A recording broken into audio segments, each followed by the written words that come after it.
Les amis, ils vont tout vous dire. Ils vont tout vous faire. Gardez le Christ en vous. Il est votre protection, votre roc, votre force, votre courage, votre détermination, votre endurance, votre espérance. Il est votre roc. On ne le rabaisse pas.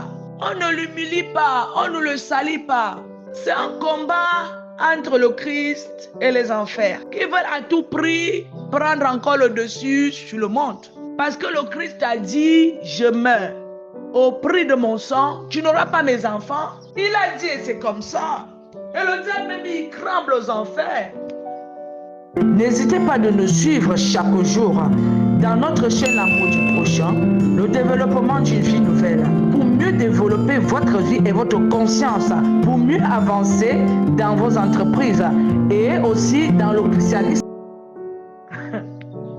Si le Christ n'y est pas, s'il n'existe pas, s'il ne se sacrifiait pas, le monde ne serait plus. Le monde ne serait plus. Mais lesquels disent que Dieu n'existe pas? Le Christ a dit, je vais ressusciter. Il est ressuscité. Les gens vous parlent du Christ qu'ils n'ont pas expérimenté.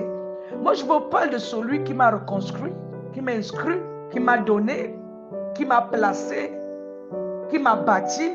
Je ne vous parle pas des Nganjou, des personnes qui utilisent des Nganjou et qui disent que c'est le Christ. Non. Il y a une autre connaissance en Dieu que je vais vous édifier d'ici peu de temps. Je vais vous éveiller sur ça. Dieu là, il est réel. Jésus s'est humilié. Pourquoi? Parce que le diable croyait avoir de l'emprise sur lui. Quand il avait remarqué qu'il était une personne rebelle, qui n'avait peur de rien.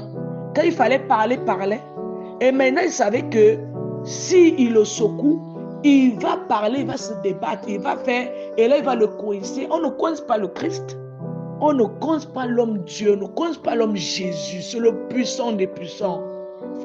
Il faut craindre le Seigneur. Il faut craindre le Seigneur. Vous les personnes de l'éveil de conscience, il faut craindre le Seigneur.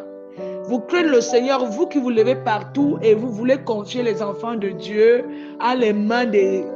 Je ne veux pas parler. Hein? Il faut craindre le Seigneur.